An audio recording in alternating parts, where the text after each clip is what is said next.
Lost Gravity is a Mack Big Dipper roller coaster found at Walibi Holland in the Netherlands. Wow, I never would have guessed that. And this roller coaster is very unique. There are plenty of things I really want to discuss about this roller coaster. Some of them good, some of them bad, but either way, I hope you enjoyed this review. Also, please remember to like and subscribe if you enjoyed the video, but without further ado, this is what I think of Lost Gravity.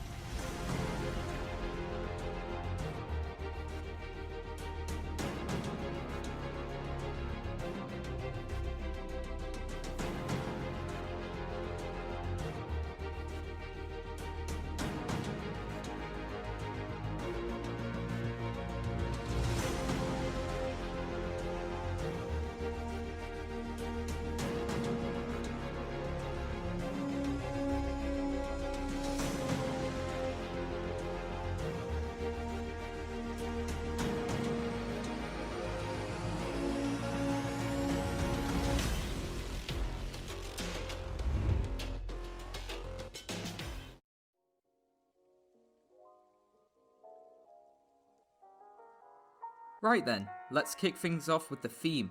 Lost Gravity has this really unique theme, and I'm a huge fan of it. In my opinion, this coaster has the best theme on park. Lost Gravity's theme is so quirky. Like, there's various amounts of theming elements as you're walking through the queue line, and even whilst you're on the ride itself, which is fantastic. For example, there's like an upturned helicopter, containers all over the place, upside down escalators, a small lighting package before you get into the station. It is really cool.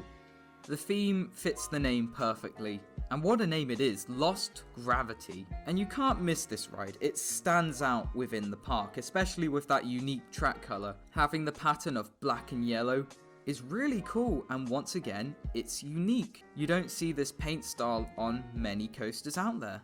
It really does grab your attention. Lost Gravity's position in the park isn't too far away from the entrance. Walibi Holland do a good job of signposting their attractions, so you should be able to find it relatively easily. After going through the queue line, you get into the station, which is a bit bland, but the theming beforehand makes up for it, so it's fine. And this coaster features the comfortable, yet somewhat tight Mack lap bars. More on them in a second. The train sits 8 riders, 4 of which will actually be on the sides, kinda like a wing coaster, but not too far away from the track. Once everything's ready, you'll take a right-hand turn out of the station and ascend the really quick lift hill. I love when coasters want to get things off with a good start. Well, Lost Gravity does just that. It just feels so ridiculously fast. It feels unnatural. But I love it because before you know it, you're going into that first drop. And what a drop this is.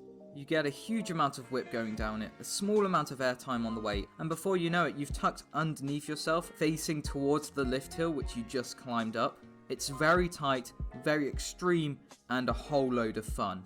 Now would be the perfect time to talk about one of the issues I have with Lost Gravity, and that is the Mack restraints. Don't get me wrong, they are really comfortable at first. However, once you get into the roller coaster experience, they tighten so much on your thighs. Interestingly, that's the same issue I have with both Blue Fire at Europa Park and Icon, but I feel as if Lost Gravity suffers from this the most. I remember coming down that first drop on Lost Gravity and being squeezed in the thighs by this restraint. But anyway, you then go into this small eject airtime hill. It's actually very similar to that of Untamed. It's over very quickly, but the airtime is quite strong.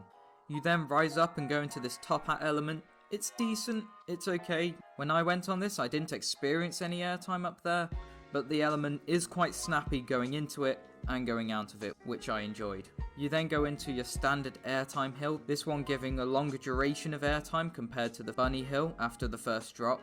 In my opinion, this hill didn't give pure ejector airtime, but rather a strong floater. You then come out of that airtime hill and go into this unbanked turn. This is quite a weird experience on a steel coaster like this. They're not crazy lateral G-forces, but they are there. I can see how some people would regard this element as somewhat pointless, a kind of break in the ride, but in my opinion, it's really not. It's unique, and that's what matters. After that, you then go into a mid-course brake run before a wing over drop, which provides some really good hang time before you dive towards the ground and complete the rest of the layout, which is made up of a few turns, a 0G roll, and some more strong floater, mild ejector airtime. Overall, the layout for Lost Gravity is strong. It's not the longest coaster in the world, but it doesn't need to be because it's diverse and it's different to many other roller coasters out there. The coaster does have its flaws though. I've already talked about the restraints. That's just a Mack problem. However, my other issue with Lost Gravity is the shakiness of the coaster experience. Please bear in mind, I did have one go on this coaster, and it wasn't cold or anything, it was quite a warm day, but the train was shaking quite a bit. There was a huge rattle on board. Throughout the entire layout, you just hear jittering about, and the sad thing is, it did take away from the ride experience. Oftentimes in the roller coaster community, some coasters may be hyped up more than others, and I expected Lost Gravity to be amazing. I even thought it would crack my top 5, but it just didn't. To conclude, Lost Gravity is a fun, unique roller coaster with a dynamic collection of elements, but sadly, in my opinion, the ride does suffer from slightly painful restraints and a somewhat unbearable shakiness. Don't get me wrong, Lost Gravity is a good ride, but in my opinion at least, it's just not a top tier level roller coaster. You've been watching Stubwood. I thank you so much for watching, and if you have got this far into the video, please consider subscribing. On that note, I'll see you all in the next video. Have a great day.